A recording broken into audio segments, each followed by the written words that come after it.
Hi, I'm a French peasant. I work long, hard hours under cruel, harsh conditions on these lands, none of which I own, in order to make a living.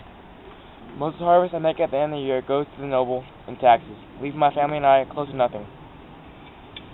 I cannot send my kids to get an education, and I do not see a future for me, my family, or the peasantry in general.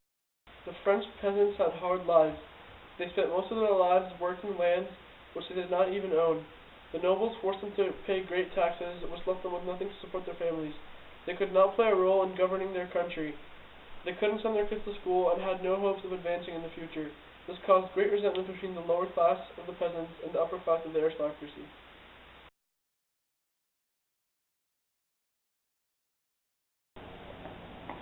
Hi, I am a member of the American working class. I have been laid off multiple times within the past few years, and I work for minimum wage. I make barely enough money to put food on the table for my family, while others spend crazy amounts of money on material goods. These high taxes do not help either. I honestly don't see myself having a bright future. According to the U.S. Census Bureau, more than 16% of the U.S. population lives under the poverty line. That means that today, more than 50 million people make around $22,000 annually per family.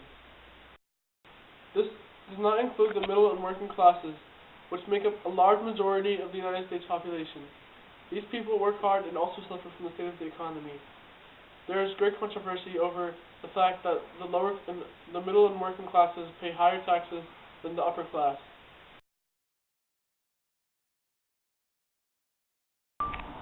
Hello, I am a French aristocrat, and this is the lovely grand estate I inherited from my father. I invite my aristocratic and noble friends over here to share fancy feasts with me.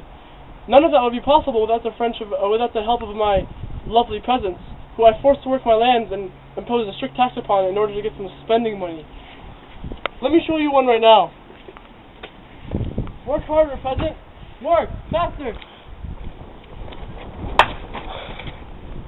He's fine. Go back to work. You're good. We're good. The French aristocracy was a privileged social class in France who lived a life of luxury, controlled most of the land and wealth, and were exempt from taxes. They took advantage of the peasantry for their own self-benefit by forcing them to pay harsh taxes and forcing them to work on their land.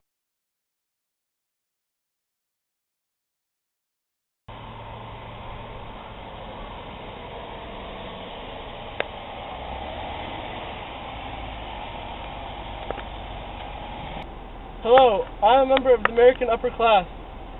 My company has been doing really well this year. We increased revenues by 20% by laying off half our employees and putting the other half on minimum wage. It's great having so much money. I bought myself this car, I gave myself a bonus, and oh yeah, I went shopping. Go show them what I got.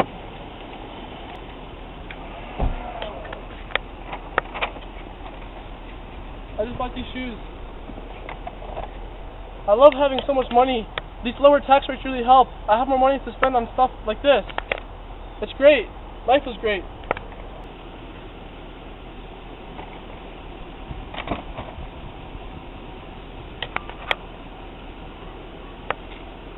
The American upper class makes up less than 1% of the population, yet they have more than 34% of the wealth. The bottom 8% of the population has only about 16% of the wealth.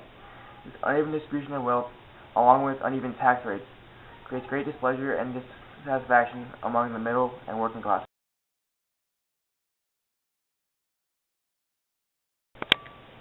The great disparity between the poor and the rich during the French Revolutionary era, along with the taxes forced by the nobles for the peasants to pay, caused great conflict between the peasantry and the aristocracy, resulting in the French Revolution and the loss of many lives.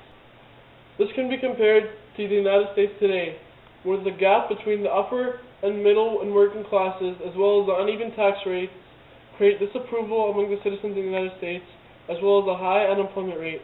There are demonstrations, debates, and reforms that are aimed at fixing this problem that has been eating away at our nation and economy, yet none of them have proven to be successful.